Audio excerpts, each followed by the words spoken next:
వరి ఒడిసిన తర్వాత 40-50 రోజులు వయసు వరికి మన కంకి బారుగా రావడానికి చాలా కీలకమైనటువంటి టైం ఇది.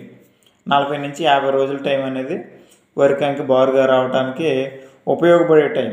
ఆ టైంలో కనుక ఎవరైతే కాల్షియం సంబంధించింది, కాల్షియం నైట్రేట్ కానివ్వండి, సిఎంఎస్ కాల్షియం మెగ్నీషియం సల్ఫేట్ కానివ్వండి, కాల్షియం అనే న్యూట్రైన్ ఒక పోషక పదార్థాన్ని కనుక మనం ఇప్పుడు ఒకవేళ కాల్షియం నైట్రేట్ తీసుకుంటే ఎకరానికి 12-15 కేజీల వరకు, లేకపోతే కాల్షియం సంబంధించిన ఏదైనా ఒక ఉత్పత్తిని కనుక భూమి ద్వారా అంటే సాయిల్ అప్లికేషన్ ద్వారా అందించినట్లయితే మనకి 50-60 రోజుల్లో కుదురు ఏర్పడటం జరుగుతుంది.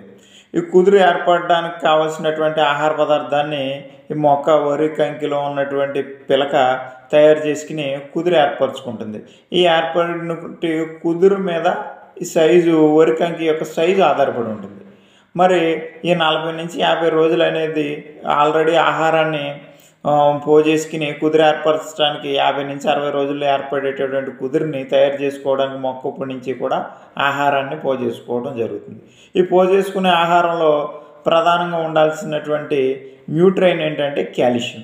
ఈ కాల్షియం నైట్రేట్ రూపంలో కానివ్వండి, ఇతర కాల్షియం రూపంలో కానివ్వండి, ఎకరానికి 12 కేజీలు కనుక మనం భూమి ద్వారా అందించినప్పుడు ఏమవుతుందంటే ఈ కుదురు ఏర్పడటంతో పాటు ఏర్పడినటువంటి కుదురు ఈనిక దుబ్బులోని అన్ని పిలకలో కూడా ఒకేసారి ఈనే విధంగా మనకి ఈ కాల్షియం ఉపయోగపడుతుంది. మరియు ఏర్పడినటువంటి ఈ కుదురు బారుగా లెంత్గా రావడం వల్ల ఉపయోగం ఏంటంటే ఇవాళ మనం పిఆర్పి వెరైటీలు అయితే సుమారుగా 280 గింజలు ఉండటం జరుగుతుంది. 280 గింజల్లో సుమారు మనకు 180 గింజలకు పైన కనుక పాలు పోసుకున్నట్లయితే దాని యొక్క దిగుబడి సుమారుగా 55 బస్తాల నుంచి 60 బస్తాలు వస్తుందని మనం అంచనా కడతాం జరుగుతుంది. ఇంచుమించుగా అలాగే వస్తుంది.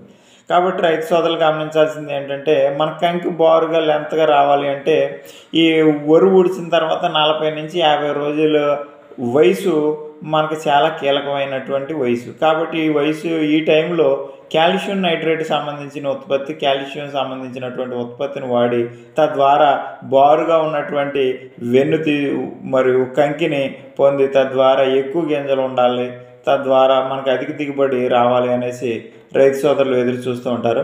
వాళ్ళకి ఖచ్చితంగా ఉపయోగపడేటటువంటి ప్రోడక్టు కాల్షియం నైట్రేట్ అని గమనించాల్సిందిగా ఈ వీడియో ముఖంగా రైతు సోదరులకు తెలియజేస్తున్నాను.